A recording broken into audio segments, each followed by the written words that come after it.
오늘의 이야기.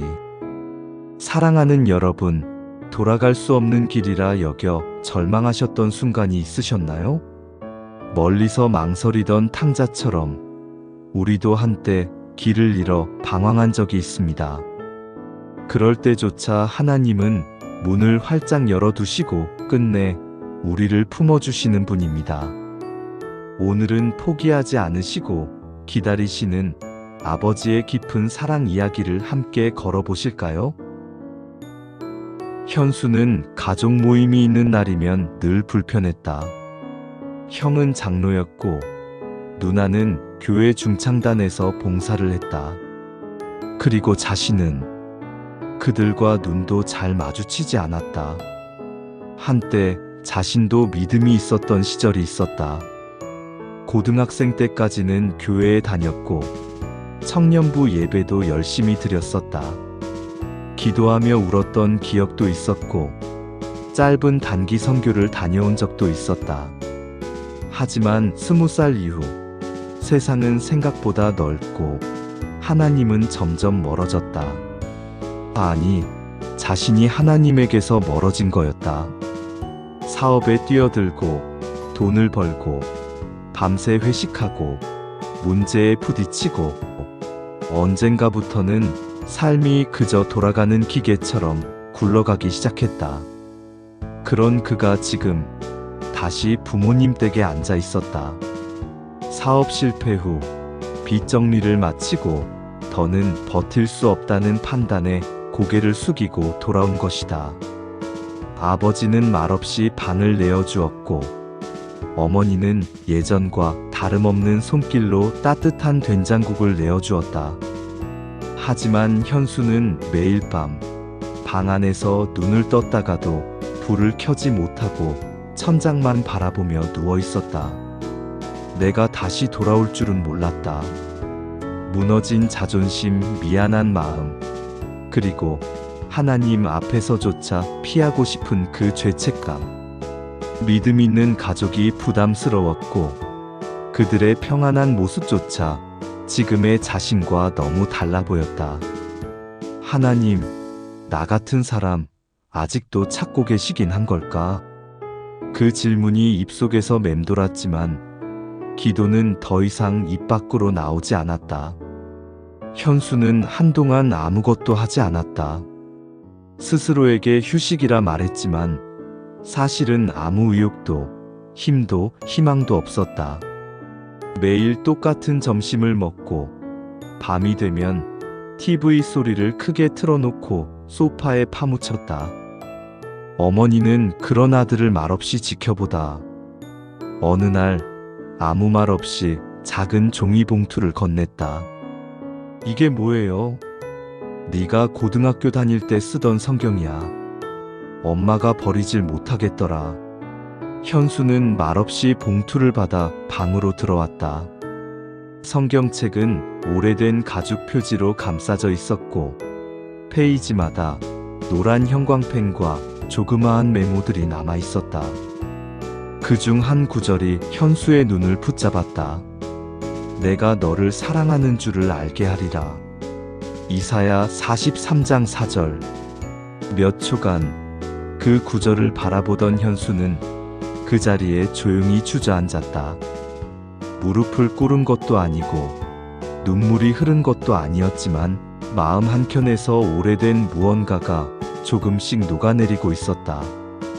그날 밤 현수는 오랜만에 머릿속으로 기도를 해보았다. 하나님, 제가 너무 멀리 온 건 아닌지 모르겠습니다. 돌아와도 괜찮을까요? 말끝이 흐려졌지만 그 짧은 고백만으로도 그의 마음은 이상하게 가벼워졌다. 며칠 뒤 어머니는 예배에 함께 가자고 했다. 현수는 망설이다가 앉아만 있다 올게요 하고 따라 나섰다. 작은 교회당, 낡은 나무 의자, 조용히 흐르는 찬양 소리, 그리고 목사님의 설교. 그날의 말씀은 마치 자신을 겨냥한 듯한 누군가의 편지처럼 들려왔다. 아버지는 말없이 기다렸습니다. 아무 조건 없이 돌아오기만을. 현수는 설교를 듣는 내내 단 한마디도 기억나지 않았다. 하지만 기다렸습니다. 그 단어 하나만 가슴 깊은 곳에 박혀 오랫동안 울렸다. 예배가 끝나고 돌아오는 길, 현수는 조용히 창밖을 바라보며 속삭이듯 말했다. 하나님, 혹시 정말 기다리고 계셨다면 저 조금 늦었지만 돌아가도 될까요? 예배를 다녀온 후 며칠간 현수의 마음에는 오랜만에 바람이 불었다. 아주 작은 바람이었지만 그는 느낄 수 있었다. 무언가가 조금씩 움직이고 있다는 것을. 그는 짧게라도 성경을 펴보았고 몇 줄이라도 말씀을 소리내어 읽었다. 너는 두려워하지 말라. 내가 너와 함께함이라.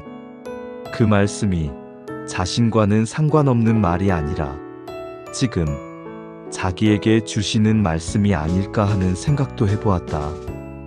하지만 믿음은 늘 그렇듯 조용히 커지기도 전에 한 번 더 시험에 들고 난다. 며칠 후 현수가 한때 함께 일했던 지인에게 연락을 받았다. 형, 요즘 뭐해? 우리 이번에 일 하나 들어왔는데 딱 형 같은 사람 필요해서. 그 일은 돈이 되는 일이었다. 조건도 나쁘지 않았다. 하지만 그는 안다. 그 일은 과거의 자신을 다시 끌어올릴 것이다. 밤을 새우고 사람들을 휘두르고 거짓과 비굴함이 섞인 그 바닥으로 다시 돌아가게 만들 것이다. 현수는 흔들렸다. 그날 밤 그는 술 한 병을 사들고 돌아왔다. 방 안에서 조용히 뚜껑을 열고 한 모금 마시며 스스로에게 물었다. 그래, 내가 무슨 자격으로 하나님께 돌아간다고 한 거지? 이런 나라도 정말 괜찮을까? 그때 문이 조심스레 열리고 어머니의 발소리가 들렸다. 현수야, 자니? 아니요. 그냥 이것 좀 가져왔어. 어머니는 작은 쪽지 하나를 건넸다. 현수는 말없이 받아 펼쳤다. 쪽지 내용. 아무리 멀리 가도 돌아오는 길은 언제나 사랑으로 열려 있단다. 어머니의 글씨였다. 현수는 말없이 쪽지를 들여다보다가 슬며시 술병을 치웠다. 조용히 불을 끄고 눈을 감은 채 그 짧은 문장을 마음속에 되뇌었다. 그날 밤 현수는 아주 오랜만에 기도라는 것을 했다. 말은 많지 않았다. 눈물도 없었다. 하지만 마음속 깊은 곳에서 하나님께 들리는 작은 고백이 있었다. 돌아갈 수 있다면 이번엔 끝까지 머무를게요. 다음 날 아침 현수는 평소보다 일찍 눈을 떴다. 창밖으로 햇살이 조용히 스며들고 있었고 그 밝음 속에서 마음 한켠이 희미하게 가벼워졌다. 오랜만에 그는 스스로 씻고 옷을 정리하고 아침 식탁에 앉았다. 어머니는 놀라면서도 아무 말 없이 밥을 덮으셨고 아버지는 신문을 넘기던 손을 멈추고 작게 미소 지으셨다. 그건 말로 설명되지 않는 순간이었지만 현수는 그 짧은 정적 속에서 한없이 따뜻한 감정을 느꼈다. 여긴 돌아와도 되는 곳이구나. 그날 오후 현수는 혼자 교회에 갔다. 예배 시간도 아니었고 사람들도 거의 없었다. 그는 조용히 맨 뒷자리 구석에 앉아 텅 빈 강단을 바라보았다. 한동안 아무 생각도 나지 않았다. 그저 그 자리에 앉아 있는 것만으로도 왠지 마음이 정리되는 듯 했다. 그때 조용히 틀어져 있던 스피커에서 배경음악처럼 흐르던 찬송가가 현수의 귀에 또렷이 들렸다. 나의 사랑하는 자여, 내가 너를 아노라. 내가 너를 지명하여 불렀나니 너는 내 것이라. 현수는 고개를 떨궜다. 목이 메었고 가슴이 저릿했다. 한 번도 느껴본 적 없는 부드럽고 단단한 손길이 그의 가슴 안을 쓰다듬는 듯했다. 하나님, 이제야 느낍니다. 당신이 계속 기다리고 계셨다는 걸요. 그는 그날 처음으로 오래도록 무릎을 꿇고 앉아 기도다운 기도를 드렸다. 모든 실패와 모든 후회와 모든 죄책감들을 다 내려놓고 하나님의 아들이라는 한 가지 정체성만을 붙들었다. 그 순간 그는 처음으로 하나님의 품이 어떤 곳인지 조금은 알 것 같았다. 그날 이후 현수의 삶은 눈에 띄게 달라지지는 않았다. 여전히 무직이었고 앞날은 막막했고 때때로 마음이 흔들리는 순간도 찾아왔다. 하지만 분명한 변화가 있었다. 현수는 더 이상 도망치지 않았다. 자신의 실수와 실패, 그 안에서 느꼈던 부끄러움과 상처들을 하나님 앞에 숨기지 않았다. 그리고 그것이 진짜 돌아옴이라는 것을 이제는 알게 되었다. 어느 일요일 아침, 현수는 스스로 예배에 가겠다고 말했고, 그날 처음으로 가족과 함께 예배당 문을 함께 들어섰다. 목사님은 설교 서두에서 이렇게 말했다. 하나님은 우리가 돌아오기 전에 먼저 사랑하신 분입니다. 기다리며 문 앞에 서서 지치지 않고 포기하지 않고 우리를 바라보시는 분이지요. 그 말에 현수는 조용히 고개를 떨궜다. 그게 맞아요. 저는 정말 그 사랑 덕분에 돌아왔어요. 예배가 끝난 후 현수는 조용히 강단 뒤편 작은 기도실에 들어갔다. 노란 스탠드 조명 아래 작은 노트에 짧게 적어 내려갔다. 아버지, 늦었지만 돌아왔습니다. 그리고 이제야 압니다. 당신의 사랑은 조건도 기한도 없는 참된 기다림이라는 것을.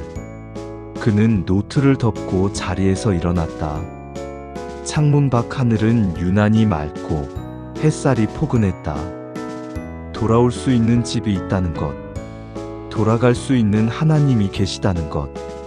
현수는 오늘도 그 사실 하나만으로 충분히 살 수 있다고 느꼈다.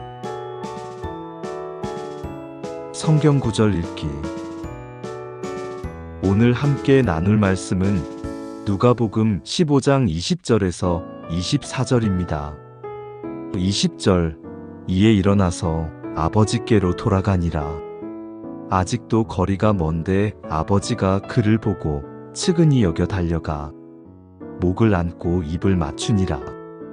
21절, 아들이 가로되 아버지여, 내가 하늘과 아버지께 죄를 얻었사오니 지금부터는 아버지의 아들이라 일컬음을 감당치 못하겠나이다 하나. 22절, 아버지는 종들에게 이르되 제일 좋은 옷을 내어다가 입히고 손에 가락지를 끼우고 발에 신을 신기라. 23절, 그리고 살찐 송아지를 끌어다가 잡으라. 우리가 먹고 즐기자. 24절, 이 내 아들은 죽었다가 다시 살아났으며 내가 잃었다가 다시 얻었노라 하니 그들이 즐거워하더라. 먼 나라로 떠났던 아들이 가진 모든 것을 잃고 텅 빈 손으로 먼지투성이 들기를 되짚어 집으로 향합니다. 언덕 끝에 조그만 점이 보이자 아버지는 망설임 없이 옷자락을 움켜쥐고 달려 나섭니다.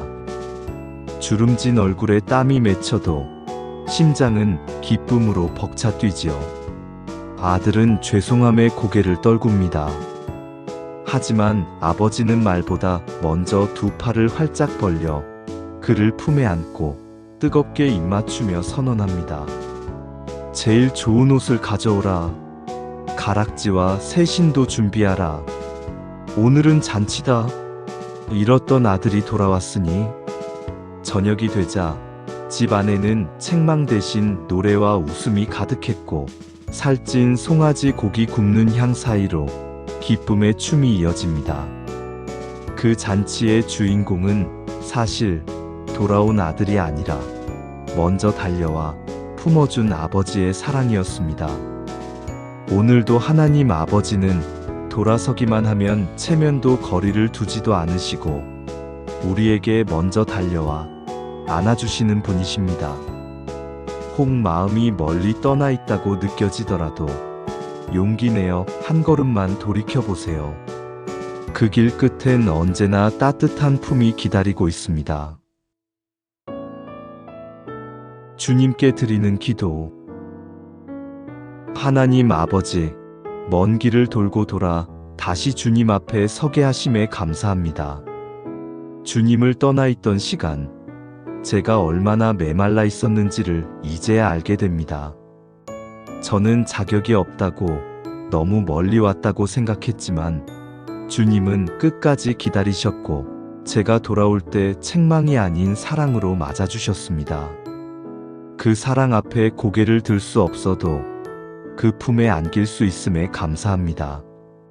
앞으로도 흔들리는 순간이 있겠지만 다시 멀어지지 않도록 주님의 손을 꼭 붙들고 걸어가겠습니다. 돌아온 이 길 끝에서 다시 시작하게 해주세요. 예수님의 이름으로 기도드립니다. 아멘. 마무리하며 때로 우리는 너무 멀리 와버렸다고 생각합니다. 되돌릴 수 없는 시간, 실수와 후회로 얼룩진 나날들 속에서 하나님도 나를 포기하셨을 거라 믿게 되죠.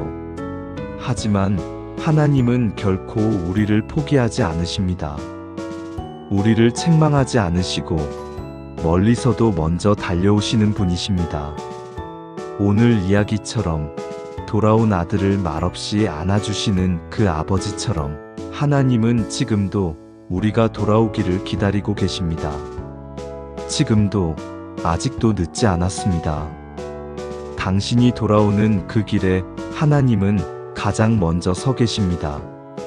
오늘도 그분의 품으로 돌아가세요. 다음 이야기에서 다시 만나요. 당신은 혼자가 아닙니다.